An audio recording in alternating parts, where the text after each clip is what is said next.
Hi everyone. I started filming and forgot to introduce myself. So my name is Dare. I'm a fourth year high school English teacher, second year AVID teacher in Southern California. Today is Friday, July 23rd. I am in my classroom for the first time since summer.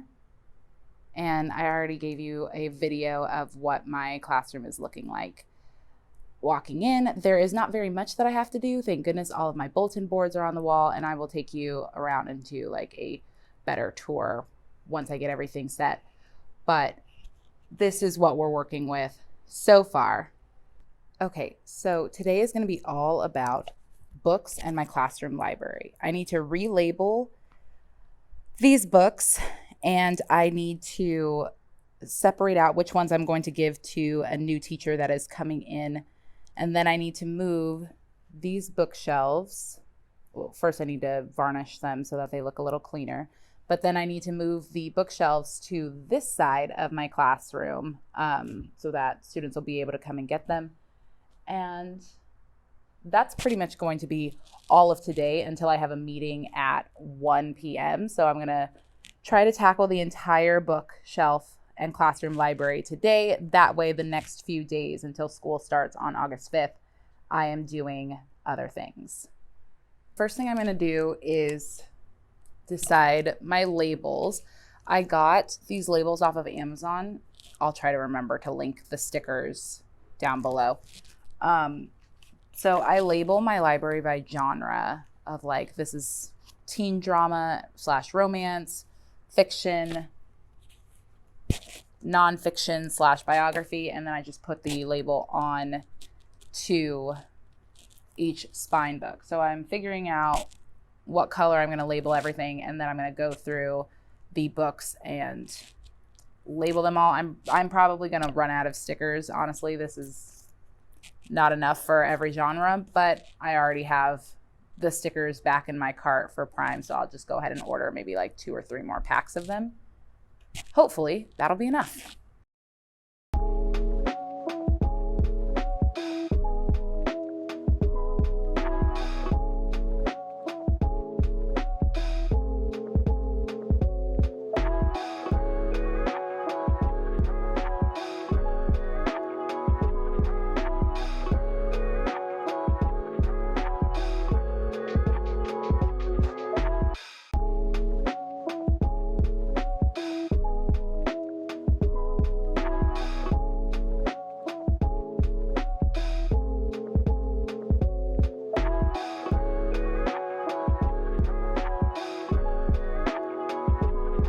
So it's a good thing that I'm not using pink because the second pack of these forgot to give me my second thing of stickers. So I have the pink and the purple. They're going to be backup colors. So now what I'm going to do is I'm going to separate out the books that I am not going to personally keep in my library. One, because I have too many books. Both of these suitcases are full of books. These suitcases feel like they weigh 100 pounds each. Thank goodness my school has an elevator because I am on the second floor. So I'm going to separate out books that I have duplicates or books that are not very representative of the students in my classroom. For example, I have both the Gossip Girl series and the It Girl series. They're by the same author. I don't need both of those. So I'm going to look for duplicates that I can go ahead and say, you know what, I'm just going to keep one. And if you want that book, you can wait on it, or you can go down to the library and get it yourself. So I'm going to stop talking so that I can get started.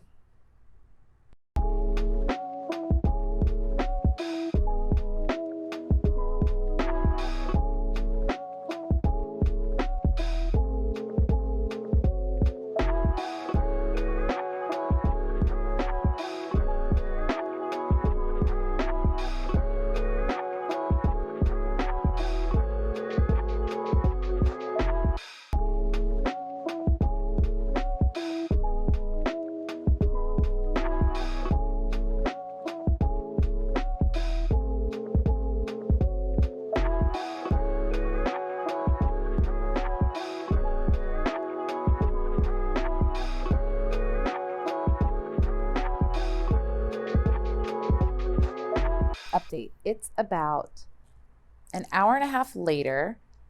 The new teacher came in and she collected a bunch of the books that I don't want to say didn't want, but like I had duplicates or they just would not fit in my classroom library and it wouldn't be realistic to keep them. And she is a brand new first year teacher. So she's coming in with not a thing.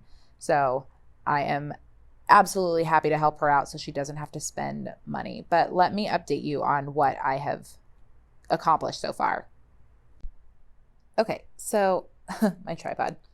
So here are all of the books that I have left to categorize. I did the teen drama section. They are all labeled. And at first I was thinking that these labels were not going to be enough, but I was able to cut some in half because, like, you know, some books are thinner. And I only used really 2 pages of this. So that was 1 pack. So I have 2 pages left and I don't have any more teen romance, or I'm sorry, teen drama that I need to do. So now I'm going to start on finding all of the fiction books in this pile and doing the fiction books. I moved the bookshelves over to the side of my classroom. The bell schedule is going to go here, and then this is their agenda for what we're doing each week. And then that's going to be book of the month where I recommend they have books. But I ran into a little problem.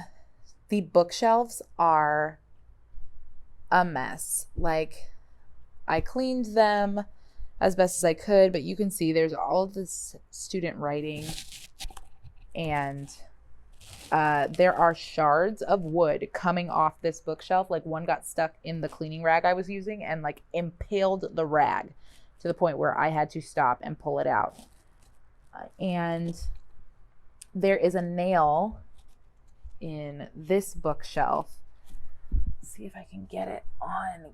You can see it right there, that little nail. So I need to get a hammer or some putty and cover that because that's not safe.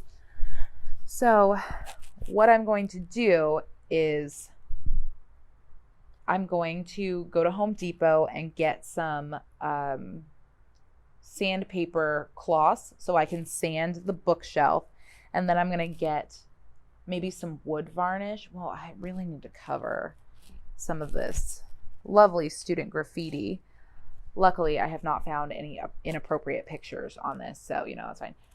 So I might get like a brown color to paint them, but long story short, I can't just put the books up there because it's completely not safe. Like, I'm surprised I haven't gotten a splinter yet. And I also did some desk configurations because this is the only door to enter my classroom. So when I set all of like my turn-in bin and document accordions and their agendas and stuff they need for the day here, they need to be able to come in and go behind these groups so that they're not disturbing each other. I also don't like to have students right behind my desk. It's just incredibly awkward when they're like all up in my face. So I was trying to figure out how much space I needed between desks, and this is even here looking like a lot of space in between. So I'm like, I might be able to actually move it closer. Now, my school district, we just negotiated with our union on class sizes, and our class sizes are now 36. In theory, you're always going to get more, and then they'll either have to pay you for those extra students or they will balance out the schedules the first week, 2 weeks of school, which is why I don't do a whole lot of curriculum heavy stuff the first 2 weeks, because students are bouncing in and out of classes. But because I have 36 and I have to teach in groups, like teaching in rows this previous year was horrendous for me. So I like teaching in groups, which means that with 36, I have to figure out the configuration. I'm either going to do 9 groups of 4 or 3 groups of 6. 6 is really, really big, or a mixture of groups of 4 and groups of 5. But as it's looking, and I just showed you how I was spacing things out, I might actually be able to get 9 groups of 4 without having a group right on my desk. What I might do is I might do 7 groups of 4, and 2 groups of 5 math. That'll give me 38 students, which will be enough for the overload students like I was telling you about. That is how I might organize it so that they're in groups, there's enough space. I also have to have space for them to get books from the bookshelf because I want it to be as uncongested as possible. The more people in a space, the harder it is for them to transition. And my class periods are 54 minutes long, so I have no time to waste. Like we have to get through it. So that's what I have been working on so far. I'm going to show you that I got all of the books done. That book is Eclipse from the Twilight Saga. I'm actually going to take that to Goodwill because I don't have any of the other books from the Twilight Saga. For some reason, I kept Eclipse. Maybe because it was my favorite. Who knows? All right, but here are all of the books. They have been labeled, sorted. Each book has its specific color by genre on the corner there, so it will be easy for students to, go by their genre. It'll also be easy for me and for my bookshelf organizer class job person to see, like, oh, that book clearly is blue and it is in the spot with the red books, so move it. I'm going to go ahead and close out my classroom vlog here. So thank you for watching. I'll have more setup videos coming as I get into my classroom next week and leading up to school starting. I think the next vlog you're going to see is definitely me setting up my desks and figuring out that arrangement. So in the meantime and in between time, take care of yourselves, and I'll see you in the next episode. Bye.